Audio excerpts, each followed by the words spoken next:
So I watched this debate with Tyler Vela versus Matt Dillahunty. And I gotta say, in this particular context, this is Matt Dillahunty bringing his A game. And this is actually Matt Dillahunty, for the most part, the main substance of the thing that was being presented to him is a version of the tag argument, okay? And I get why the tag argument is so tempting for we in the Christian community to present in the form that it was being presented as good enough to prove God. But it doesn't. The key of a logical proof is proof. Now, Matt Dillahunty in this particular context was doing his job as a skeptic and doing it quite successfully and doing it correctly.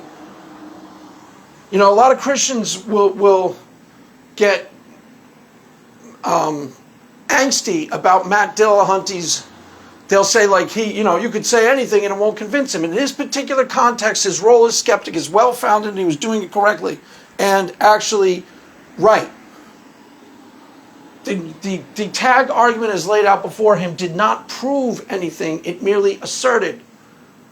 So the tag argument, this is a rough sketch of what was being presented, but the idea behind Tyler Vela's version is that there are such things as the laws of logic.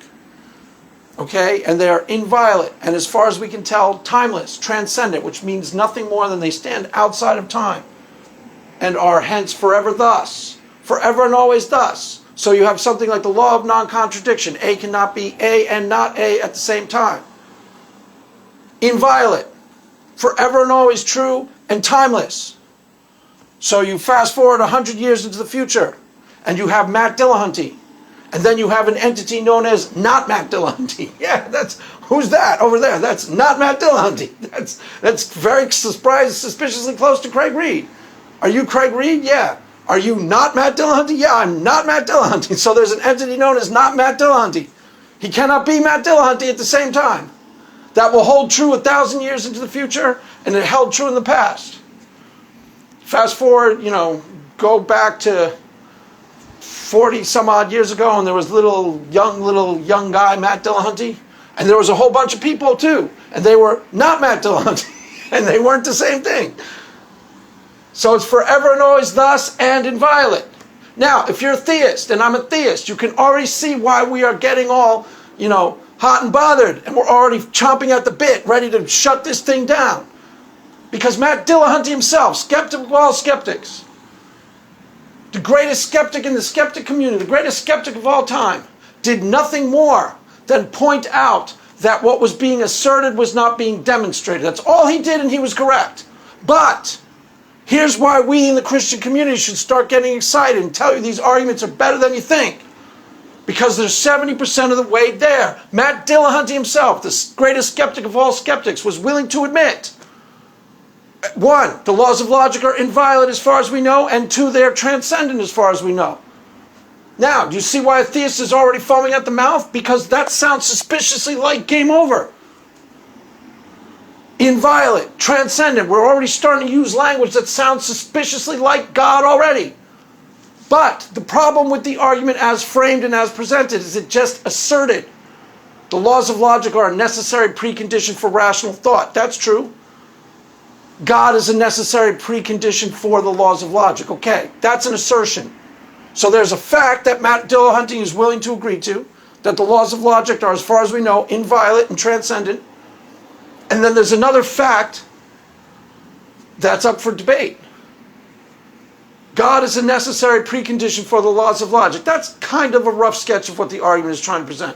Now that may be true, and I get why that's compelling. But it isn't being proven to Matt Dillahunty. That's all he's doing, is saying, prove that. Don't just say it.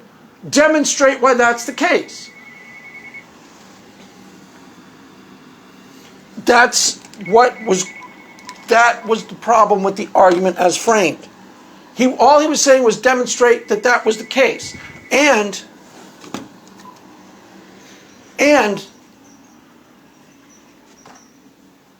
not only did Vela not do it, he should have just listened to Matt Dillahunty.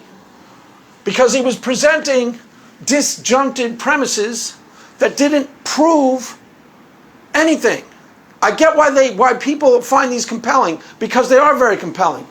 They seem to strongly indicate that there is such a thing as a divine order to the universe, or a transcendent order to the material realm that stands outside the material realm. They seem to strongly indicate that, but they don't prove it. And the point of an argument is to prove it. So then Tyler starts to try to shift the burden of proof, and that's what a lot of Christians will do. Basically say to Matt Dillahunty, I don't have enough faith to believe that they're brute facts. Well, Matt Dillahunty didn't say they were brute facts. So that was a scam. That when he said that, I kind of cringed. Why? Because that's kind of a scam. Matt Dillahunty didn't say they were brute facts. He just said you didn't prove that God is a necessary precondition for him. Tyler starts going, I don't have enough faith to think they're brute facts. Well, Matt Dillahunty never in the debate said these are brute facts and that's what they are. He never does stuff like that.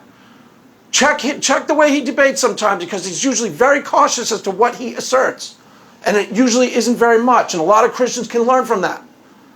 The less assertions you can make in a debate, the better off you are. You should only be saying things that are backed up by the evidence. You should only be asserting things that can be demonstrated to be the case. Matt Dillahunty very rarely asserts without something being backed up by the evidence. He did a little further on in the debate, but hopefully we'll get to that. I don't know if we'll get to it. So, the low point for Tyler Vela is he goes, I don't have enough faith to believe that they're brute facts. Well, Matt Dillahunty, again, never insisted that they were brute facts. You are insisting that there's a dichotomy. They're either God is a necessary precondition, or they're brute facts. That needs to be proven to Matt Dillahunty. Now, that's a perfectly legitimate argument, and that might be the way that it gets ultimately proved. But that wasn't what was being argued out in this. The other low point is then he starts saying to Matt Dillahunty, you're a logical positivist. And he starts basically trying to shift it to you. I can present the greatest arguments in the world and you would never believe me. God can write your name in the skies, you wouldn't believe it. Why? Because you're a logical positivist. Well, it's not really true. And in this particular debate, Matt Dillahunty even offered. He was giving you a lot to work with. Think about this in the Christian community, because these are some of the things that he willingly agreed to. 1, the laws of logic are inviolate. 2, the laws of logic are, as far as we know, transcendent. He also offered later on in the debate that a mathematical proof or a logical proof would fall under the purview of the scientific method. He said that. And that's what was being presented to him. So you can't accuse him of being a logical positivist, because he actually said, right towards the end of the debate, 20 minutes left to go, a mathematical proof and a logical proof would fall under the banner of the scientific method. Those were his exact words, which means you were trying to present to him a logical proof, which is perfectly within the realm of what he considers empirical evidence. So if you actually prove the case, he'd yield. That's my point. And he was giving you enough ascension to the basic facts, the basic structure of the argument. He wasn't disputing some of the most essential premises. He did agree to the fact that the laws of logic are inviolate, and he did agree to the fact that they're transcendent. The only thing he was pointing out is that they don't prove that God exists. Show that God is the necessary precondition for these facts about reality. Show it. Demonstrate it. Show it. Don't just say it. That's the key. Do you understand what's going on here? Do you understand why I'm saying these arguments are getting close? He agreed to so much. The only thing he wasn't agreeing to is something that the skeptic will not agree to. If you didn't prove it, the skeptic can't say, okay. But this skeptic is getting pretty close to winnable. That's my point. Win. He's pretty close.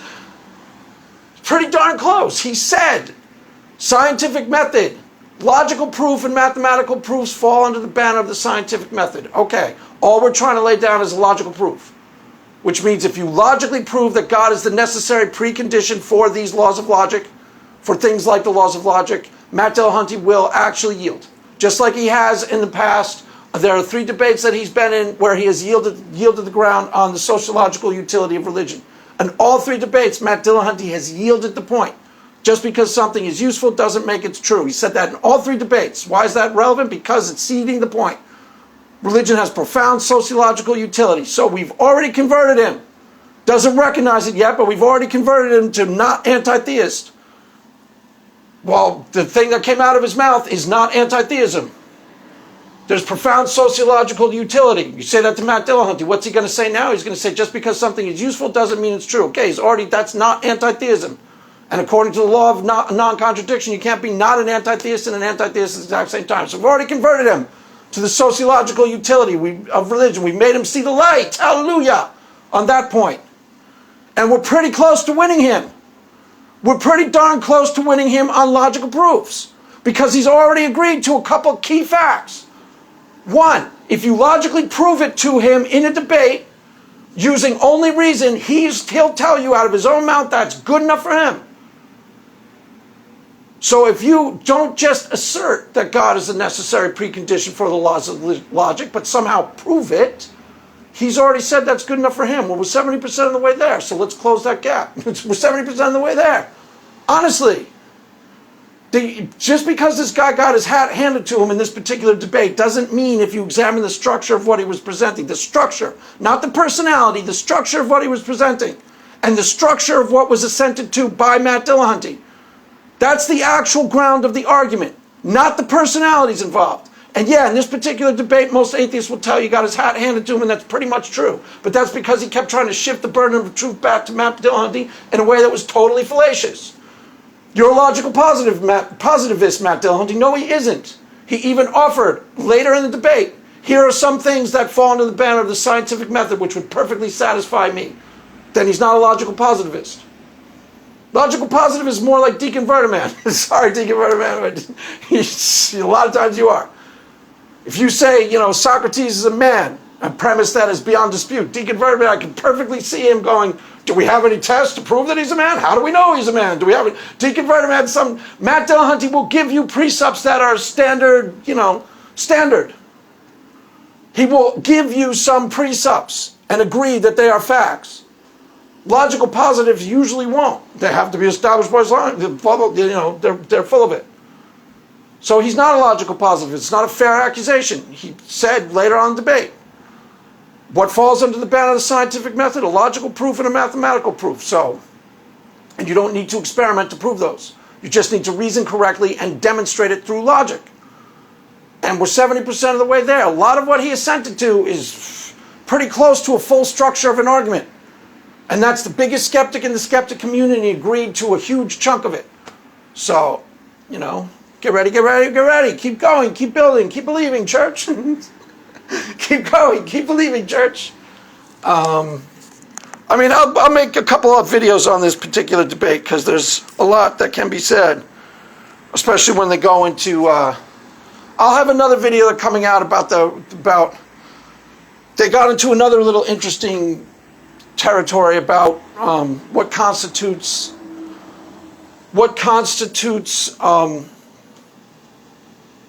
I forget now. They got into another territory.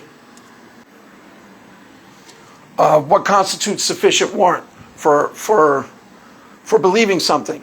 And I'll do another video just on that. That's a totally different thing than a logical proof, though.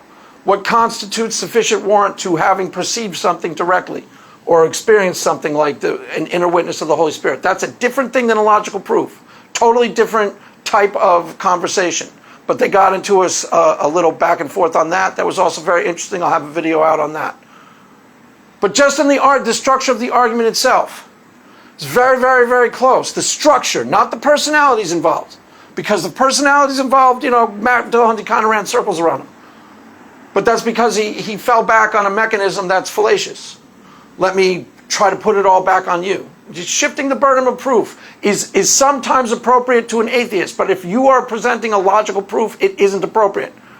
Because a logical proof is you are trying to prove something, and you're saying this proves it, which means every premise needs to be taken apart and investigated, and you have the burden of proof to defend every premise and then the conclusion.